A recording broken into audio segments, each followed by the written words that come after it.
Du Trizac. S'il y en a un dont la sagesse n'est pas encore arrivée avec le temps, c'est bien lui. Toujours aussi mordant que les premiers temps. Benoît Dutrisac. Luc Tassier est avec nous pour parler de politique internationale et il est étonné de la perspicacité de Donald Trump. Ah, il est fabuleux, Donald Trump. Je trouve qu'il y a une perspicacité qui est à la hauteur de tous nos dirigeants. Tu sais, Sherlock Holmes. Comme Charles III qui s'en vient ici. D'ailleurs, je comprends pas, Benoît. Tu sais, à l'heure des nouvelles technologies, pourquoi est-ce qu'il lit pas le discours sur Teams? Il me semble que ça résoudrait tous les problèmes. Ouais, puis puis il se dit écolo, environnementaliste. Ben là, tu viens de sauver des tonnes de CO2. À tout le monde, puis de l'argent, des dizaines de millions de dollars qui fassent ça sur Teams. Ben oui. Moi, il me semble que ça irait bien. Bon, mais Mark Carney a dit qu'il allait gérer mieux le budget. Pas. Ben non. Ça, je le pense, sincèrement. Mais bon, pour revenir à Trump, Trump a découvert, figure-toi, que notre cher Donald National mentait. Alors, il a publié plusieurs messages, dont celui-ci. J'ai toujours eu de bonnes relations avec Vladimir Poutine de Russie. Mais quelque chose lui est arrivé. Il est devenu complètement fou. Fou en lettres majuscules. Il tue sans raison énormément de gens. Et je ne parle pas que de soldats. Des missiles, des drones sont tirés contre des villes en Ukraine pour aucune raison que ce soit. D'abord, Donald, ça fait 2 ans et demi, 3 ans que ça dure. Ça vient pas d'arriver, la guerre en Ukraine. Mais bon, c'est bien qu'ils s'en rendent compte quand même que, oui, en effet, la Russie tue des civils. Puis c'est pas pour aucune raison que ce soit, ça s'appelle une conquête. Il essaie de conquérir l'Ukraine et de l'annexer à la Russie. Mais enfin, il y a un certain progrès, tu vois, chez Donald Trump. C'est bien.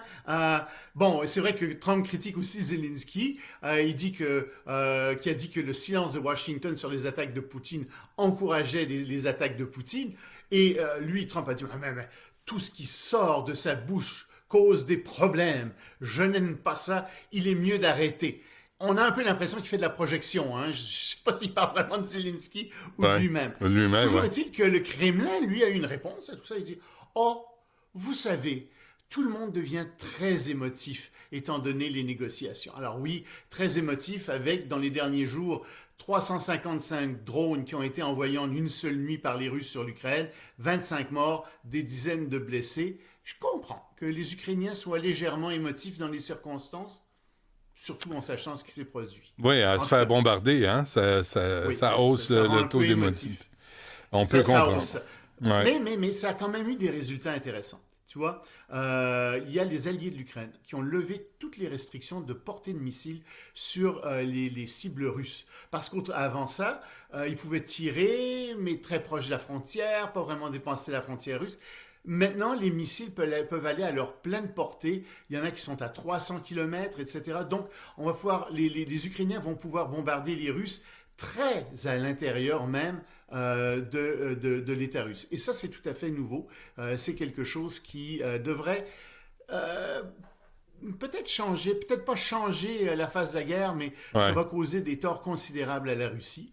Et d'autre part, Zelensky a encore été invité à participer au sommet de l'OTAN les 24 et 25 juin prochains.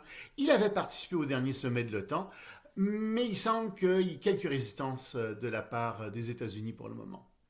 Bon, et Emmanuel Macron, sa tournée dans le sud-est asiatique a mal commencé, hein? Ben, disons qu'il a reçu une claque. C'était pas une claque de la foule qui l'applaudissait, là. Bing. Non, c'est sa femme. Ouais. As-tu vu ça? Ouais, on le diffuse, là. On le montre. C'est extraordinaire. Oui, parce que elle pensait... Il se fait ramasser, pas à peu près. Il lève de terre, mais... Paf! Il dit « Hey, tabarouette, qu'est-ce qu'elle me fait, elle? » Ben, tu sais, c'était son ancien professeur. Et tu sais, les méthodes pédagogiques en France, à l'époque, c'était quelque chose. J'ai dit, ça. C'est pas des farces, c'est humiliant, là. Ben, je crois pas que... Je pense qu'elle pensait que les caméras filmaient pas, puis que... tant que tu veux. Ou c'était peut-être pour le réveiller, tu sais. C'est ce décalage horaire, se rendre comme ça en Vietnam, c'est loin. Alors, réveille-toi. C'est gentil, dans le fond. Emmanuel. C'est ça. Dominatrix qui n'était pas de bonne humeur aujourd'hui. Ah, écoute, il ne faut pas rentrer dans les pratiques des couples comme ça les regarde. C'est vrai. OK. Alors, mais l'Indochine et la France, ça n'a pas fait un heureux ménage non plus. Oh, quel lien, surtout quand même. Au Vietnam, c'est certain que c'est une ancienne colonie française à l'époque et bien entendu ça a tourné en guerre, les Américains s'en sont mêlés ensuite, ça a été assez horrible.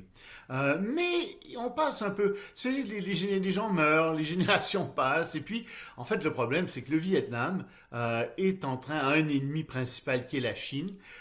C'est en même temps un allié d'une certaine manière, ils vendent beaucoup à la Chine, mais les Vietnamiens exècrent les Chinois, ils les détestent véritablement et ils en ont peur.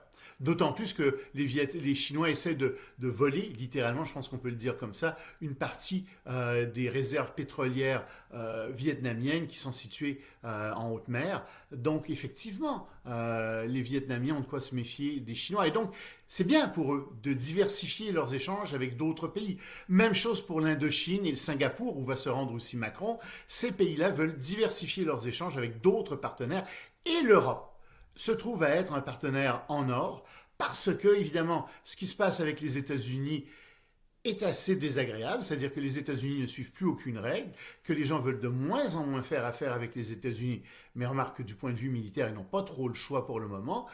Et donc, l'Europe, voilà une certaine opportunité. L'Europe qui n'est pas encore vraiment construite, qui est en train de se construire, puis on s'en parle souvent, je te dis, regarde le rôle de l'Allemagne, de la France, de la Hollande, de l'Italie, ces pays-là, et c'est vraiment de prendre le leadership de l'Europe, de construire, de raffermir la construction européenne, et ils essaient de transformer l'Europe en une superpuissance. Est-ce qu'ils vont y parvenir? Ça, c'est une autre question. Ils n'y sont pas encore, mais c'est des choses qui se préparent de longue date. Et on voit donc que les États-Unis, à cause de Trump, reculent en Asie de l'Est et que c'est une opportunité pour l'Europe. Et il y a une importante réunion sur la guerre à Gaza. Où ça? Oui, à Madrid, en Espagne. Parce que les pays européens regardent ce qui se passe en ce moment à Gaza et surtout, le fait que les Israéliens lancent entrer à peu près aucune nourriture à Gaza, ça constitue un crime de guerre. Et ils disent, écoutez, là, qu'est-ce que vous êtes en train de faire? Metz, le chancelier allemand, dit, écoutez, je vois plus je vois pas à quoi sert, quel est l'objectif militaire des Israéliens à Gaza. Tout le monde regarde ça en disant, écoutez, il faut que vous donniez à manger aux Gazaouis, vous les affamez. Et donc, l'Union européenne a décidé de revoir ses accords de coopération avec Israël. Il se pourrait qu'ils cessent de vendre des armes à Israël. Et cette réunion à Madrid, ce n'était pas une réunion qui réunissait uniquement des pays européens. Il y avait aussi des pays arabes qui étaient à cette réunion-là. Et donc, c'est très intéressant de voir cette nouvelle coopération qui est en train de surgir entre des pays arabes et des pays européens, en particulier, on peut le dire, sur la politique israélienne. Bon, et avant qu'on se quitte, Loïc, un mot sur le recul, encore une fois, de Donald Trump face aux tarifs. Tu te souviens? Oui, tout de suite, je t'avais dit la semaine dernière. Trump avait annoncé 50% de tarifs dès le 1er juin à l'Europe. Et puis, les pauvres pays européens, les bourses s'étaient affolées là-dessus. Puis je disais, non. Technique de négociation qu'on a l'habitude, là, on commence à comprendre. Tu sais, la première fois, oui, on pouvait s'inquiéter, mais maintenant, on voit bien. Alors oui, figure-toi que c'est remis tout ça, et en fait, ils viennent s'entendre avec Madame van der Leyen, et ils ont annoncé tous les deux que les négociations étaient relancées, et que finalement, les tarifs seraient reportés au 9 juillet, tout sourire, tout va très bien, Madame la Marquise. C'est vrai que la balance commerciale des États-Unis avec l'Europe est déficitaire à 235 milliards de dollars quand on ne compte que les biens de consommation. Mais si on tient compte des services, à ce moment-là, le déficit est beaucoup plus faible. Il est à 57 milliards de dollars. Donc, c'est pratiquement équilibré comme balance commerciale, étant donné les flux commerciaux entre les deux entités. Donc, je pense qu'ils vont s'entendre. Je ne vois pas pourquoi ils ne s'entendraient pas. Mais évidemment, Trump a besoin de faire du théâtre. Alors voilà. Hey, c'est le spectacle qu'on aime. Hein? On l'a remis au pouvoir pour ça. Moi, sais-tu ce que j'aimerais? C'est qu'en descendant de l'avion, Trump reçoive une claque de Mélissa, paf, comme ça. Mélania, ouais. Mélania, oui. Ouais, Mélania, ça nous rappelle. serait... Mais parce que les images là, d'Emmanuel Macron et de Brigitte, ça, c'est l'image de la claque.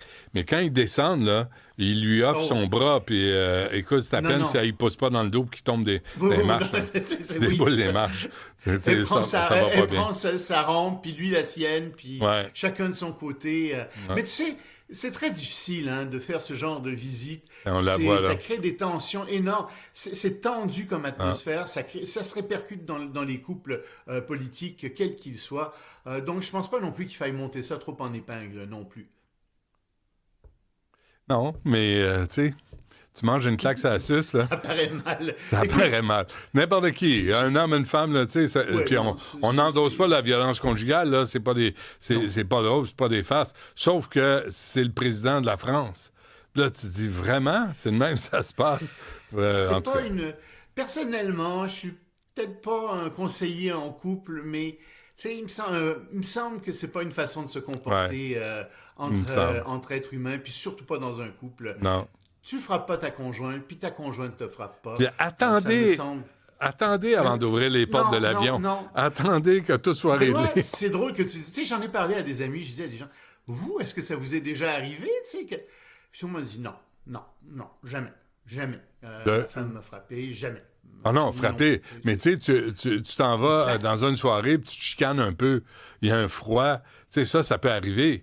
Puis là, tu t'arranges ça, mais des claques, des tapes à la suce comme ça. Ça, c'est... Ah non, c'est pas joli. Bon, on se réjouit pas du malheur des autres, hein? Non, absolument pas. Pas du tout. C'est pas parce qu'on rit que c'est drôle, c'est sûr. Non, c'est bien dit. Merci, Loïc. À demain. Salut, Benoît.